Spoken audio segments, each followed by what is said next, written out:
Hi, good morning. My name is Tassie Harris, and I'm a principal at KELSET Elementary School in the Saanich School District. I would like to take a moment to acknowledge and thank the Saanich people on whose traditional territories, Sartlip, Sakem, ShakeOut, and Pakwachin nations, where we live, learn, work, and play. The Saanich people have lived on this land, on these territories since time immemorial. KELSET Elementary School is located in a significant place to the Saanich First Peoples of the Saanich Peninsula. KELSET is a Sinchothan place name for Basin Bay. Basin Bay, KELSET it means a place to rest and bail your canoe out and regroup. And our school is situated on the hill, just overlooking Basin Bay. The students and staff at KELSET Elementary School practice earthquake drills 3 times a year. The first drill is run as a part of the provincial-wide ShakeOut event that happens every October. Prior to the drill, teachers share with their students the importance of these drills and what they are expected to do. During the ShakeOut drill, students will hear earthquake sounds over the intercom. They are expected to drop, cover, and hold on. Once the shaking or the earthquake sounds stop, they count to 60 to give time for any displaced objects a chance to settle. Our students are taught to look around and assess what might fall during an actual earthquake. Students and staff also practice safely evacuating the buildings. You will have an opportunity to see students in one classroom in KELSET today practicing the drop, cover, and hold on drill. In addition to these drills, our school health and safety committee review and update our emergency supplies, preparedness, and plans. We also assess the school site and ensure that steps are taken to prevent potential damage and injuries. Thank you for joining us for the ShakeOut event and the drill today.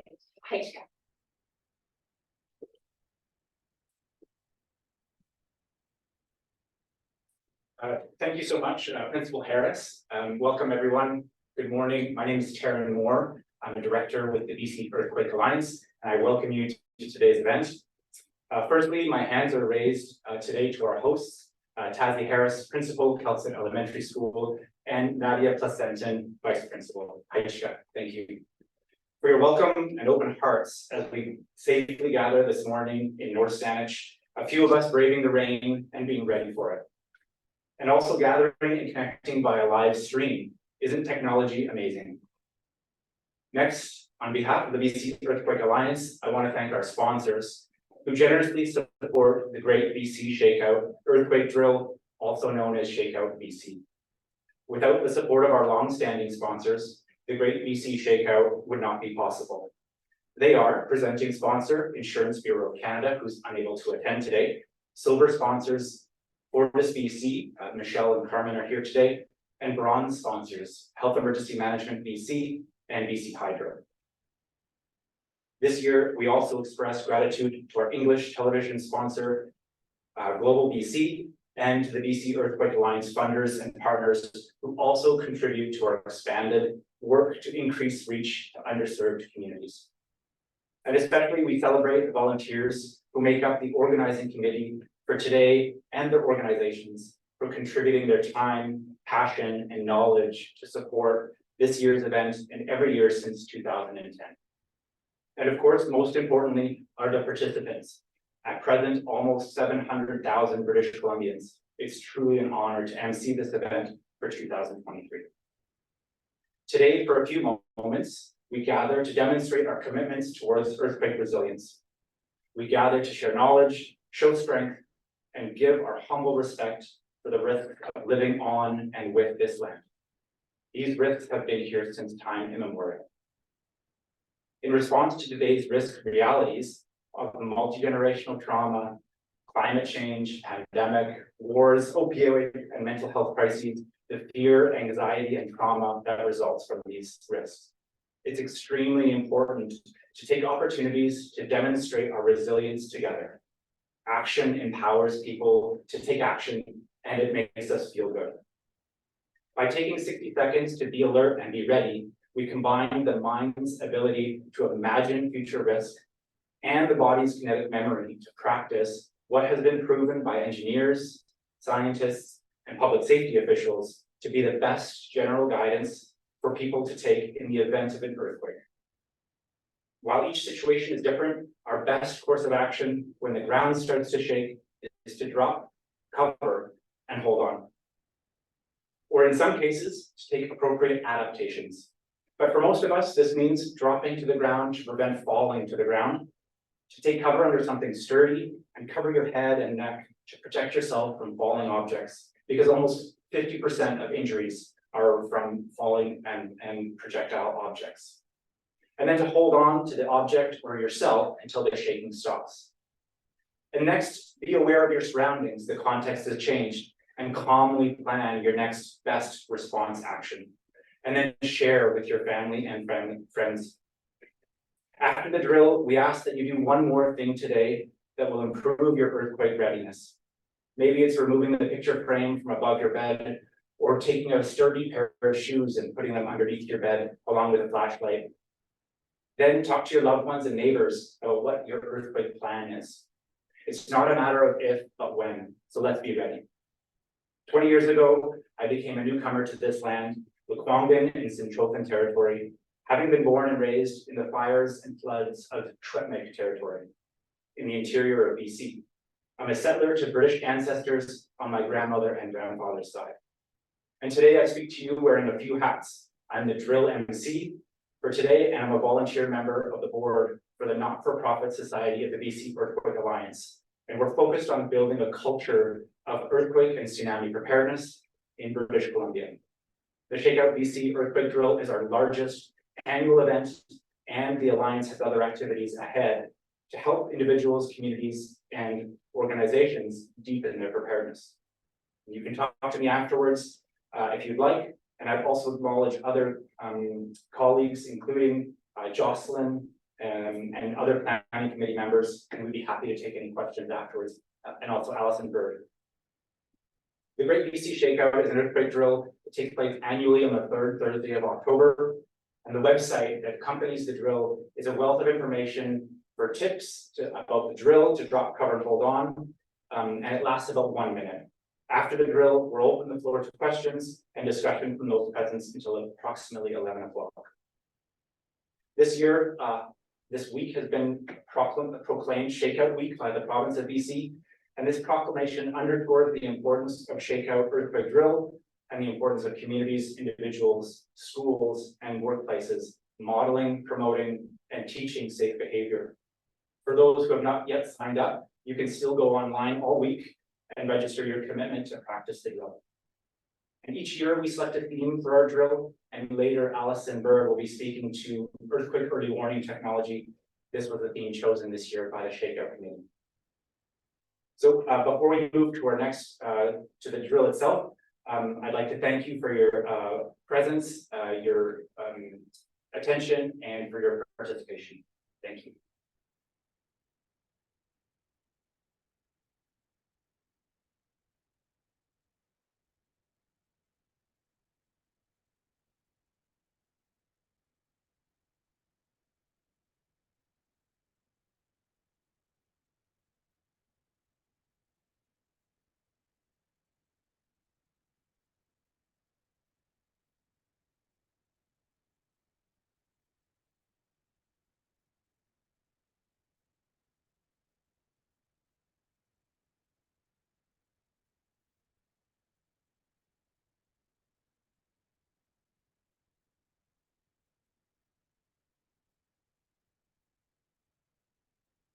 We'll just wait for about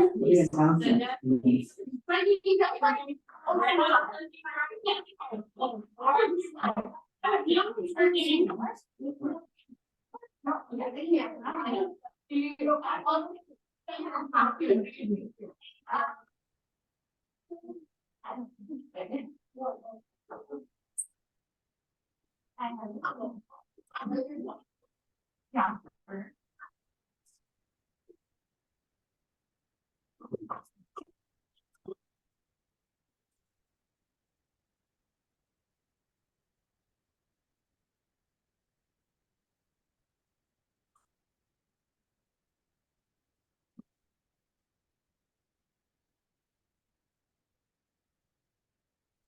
1, 2, 3, 4, 5, 6, 7, 8, 9, 10, 11, 12, 13, 14, 15, 16, 17, 18, 19, 20, 21, 22, 23, 24, 25, 26, 27, 28, 29, 30, 31, 32, 33, 34, 35, 36, 37, 38, 39, 40, 41, 42, 43, 44, 45, 46, 47, 48, 49, 50, 51, 52, 53, 54, 55, 56, 57, 58,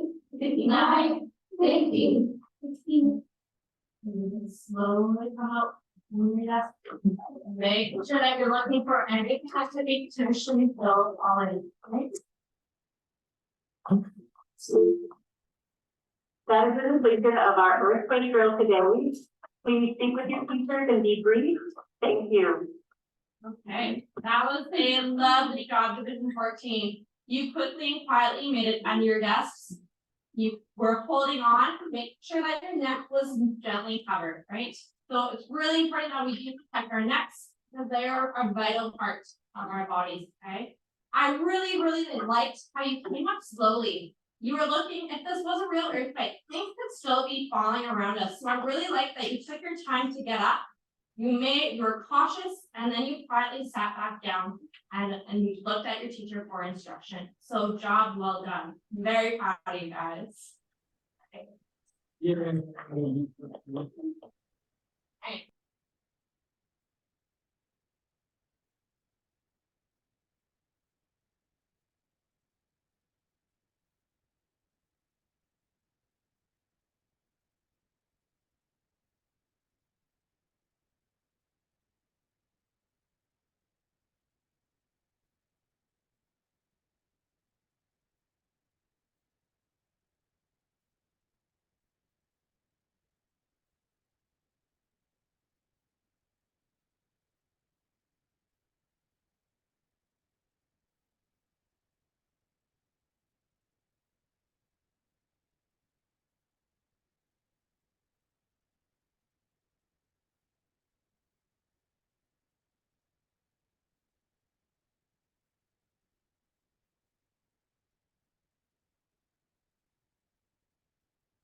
Hello, everyone. Thank you for participating in this year's ShakeOut. The Great British Columbia ShakeOut Earthquake Drill at KELSET Elementary School in North Saanich on the lands of the Sonic people. We're very privileged to hold the drill today.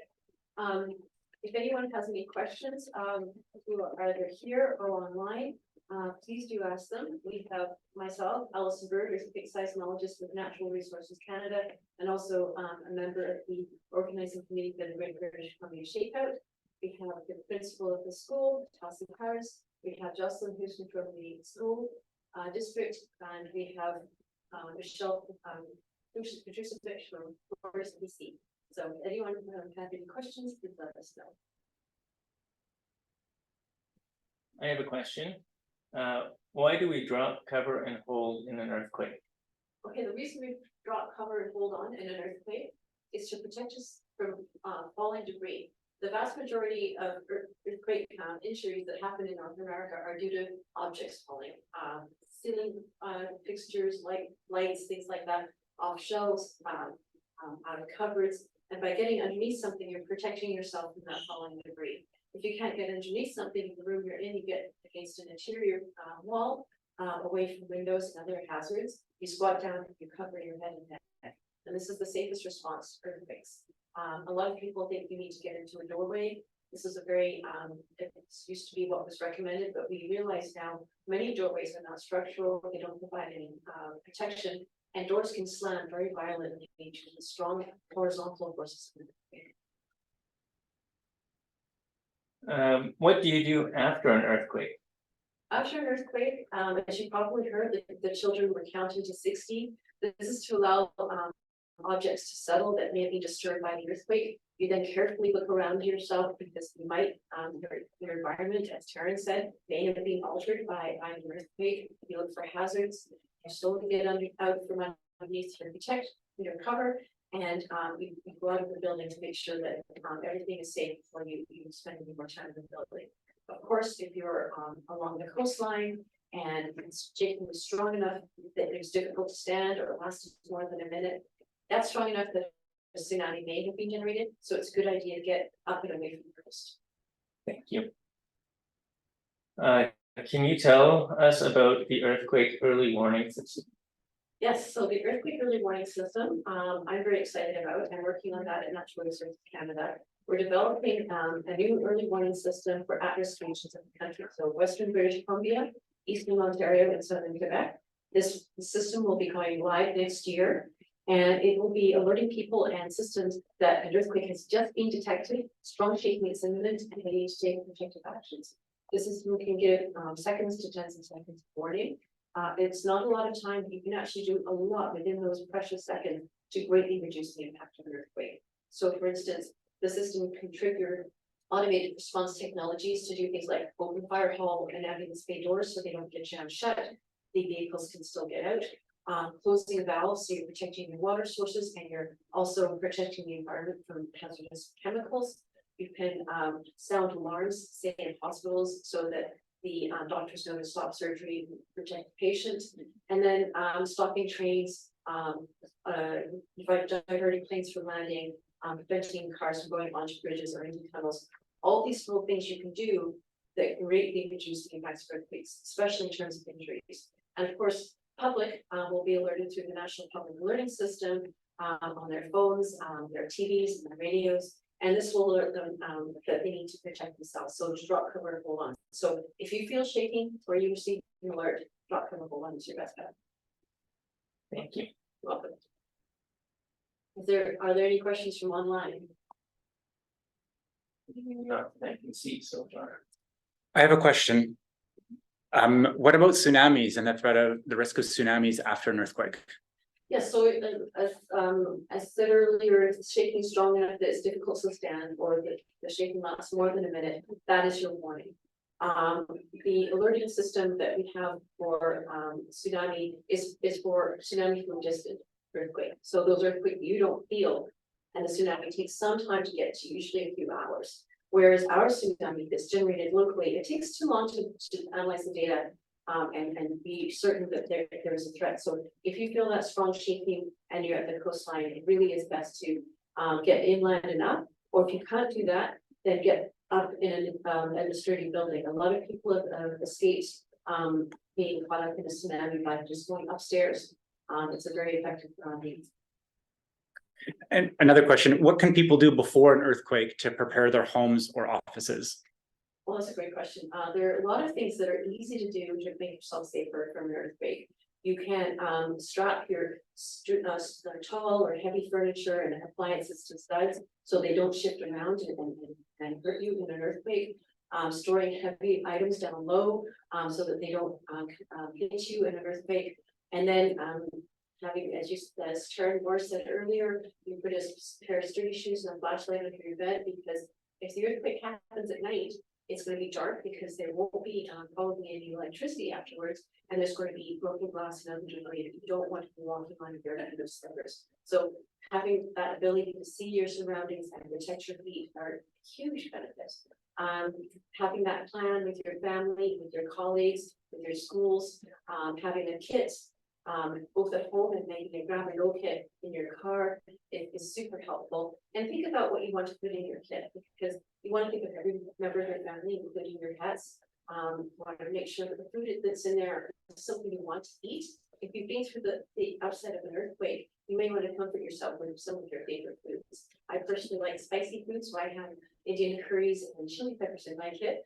But there are certain ways that you can personalize your kit, and certainly putting things in there that are going to entertain all of you, maybe books, games, that sort of thing.